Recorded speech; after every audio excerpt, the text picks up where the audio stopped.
Alright guys, here's what I got for up here.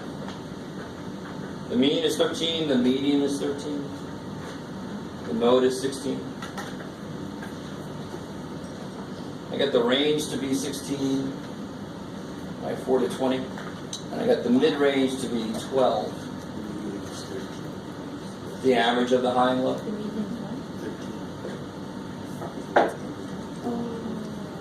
Now there's no reason these should have to be the same, but for most data sets this should be kind of close. We talk a little bit like if I'm talking about home prices in La Jolla, this will be way skewed because I'm going to have those crazy prices. The median would be more fair to look at. Give you a better idea of the center. Okay, so that's what I got for those. Here's this guy. All it is just counting, one data point falls from 2 to 5, 1 falls from 6 to 9, 3 fall from 10 to 13, and so forth.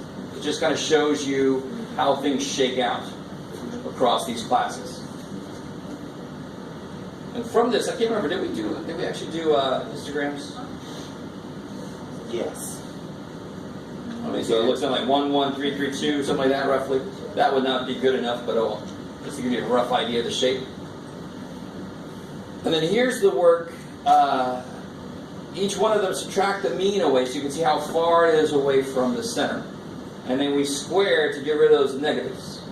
So the last thing we have to do is square root. When I add these bad boys up, I get 204. This one should always come out to be 0 or close to it in case you have to round. And that was the problem. We had to square to get rid of the dang negatives so I actually get something useful. And then you plug it in. So I know what this is. Here's the mistake people make in statistics. They try to plug stuff in for x and x bar. Screw that. I know what x minus x bar squared added up is. That's the number that goes on top. That's what it wants. And then, of course, there's 10 numbers minus 1. So 204 divided by 9, whatever the heck that is. 22.26. 22.96. And then the square root of 204 divided by 9, I get, what do you guys get? 4.761 roughly? 7609? Okay. So that's all stuff we've done before. And you see why I wanted to devote at least half of a class to remembering how the hell to do this. It's just this process you got to remember. Here's sort of a new question. What percentage is within 1 standard deviation of the mean? Well, what's the mean? 13. So if I go 1 standard deviation up, where do I end? If I go 1 step up and every step is this big, where do I end up? From 13 I want to add this much. So I go 1 standard deviation up. I end up at 17.761. You guys see that? So if I said, guess my weight within 3 pounds, well, you can be 3 pounds up or 3 pounds down.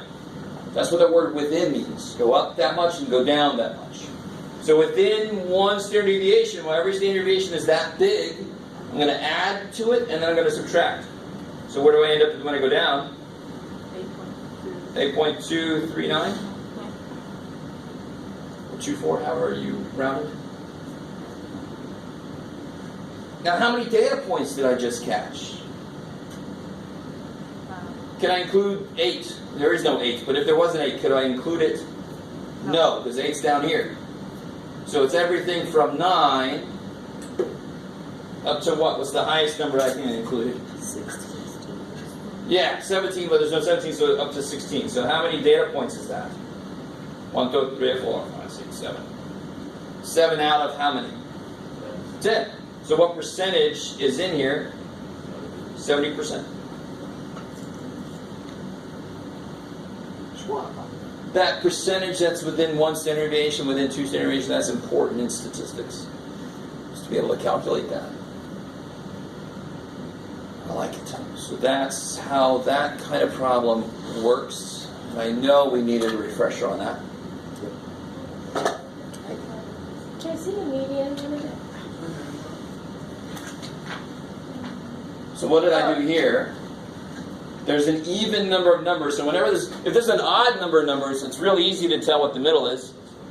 That one. If there's an even number of numbers, the middle is the average of the two in the middle, right? So what's in the middle? 12 and 14. You guys see I'm going up 5 and down 5. So 12 and 14 are in the middle. So the most middle number must be the number that's in the middle of those two. That'll be the middle of the middle. Holy shit, there's no more middle than that. So when you average 12 and 14, you get 13. Yes, ma'am. How would you apply that, the percentage of the grades are within one standard deviation? What would that mean for the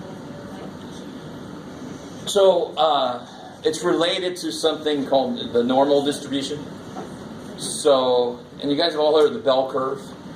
You guys heard of the bell curve, or you ever heard of curving grades? So it's some kind of an expected shape of grades. A lot of people in the middle, a few people making crazy high grades, and a few people making crazy low grades. That's like the expectation. When you have a normal distribution, within one standard deviation, there will be about 68% of the data.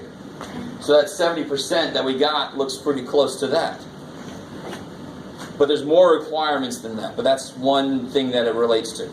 Also, how do I want to say this? If there's 70% in here, what percentage is out of there? 30%, right? So, how do I say this? This relates to problems where you can eventually figure out, well, how tall do I want to make this door so that less than 5% of all people have to duck to get through it? Well, I need to know the range of heights. Do you see? So it relates to those. This is just the bare foundational things, and there's so much you can do with this stuff once you start to really work with it. So those of you going into statistics, oh, it's going to be so cool. Hopefully you agree. I don't know. I love it, obviously. Of course, I'm weird, but I mean, statistics is every damn where. And the more people that understand it, the less people will be duped by incorrect use of stats. That is happening so much more nowadays, it's driving me a little crazy. Anyway, so going off on a bunch of rants today.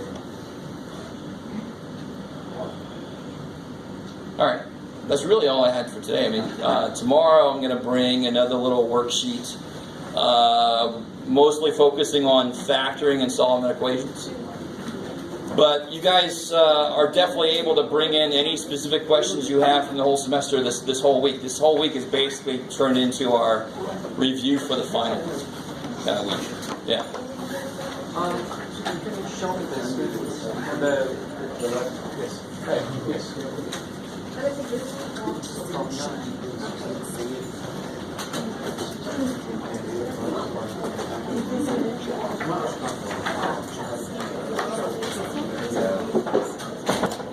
Oh yeah, so you want to pick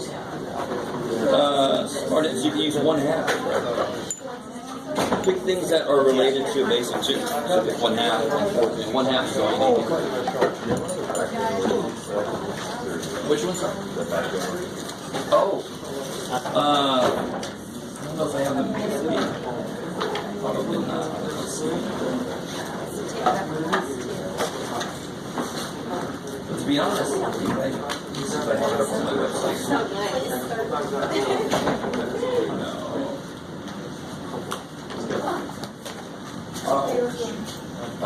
It should be. It's using this semester. Oh, it might not be. If you email me, I can shoot it to you. Yeah. Oh, cool. Thank you. So your class that you had starting January 3rd, Yeah. you have a wait list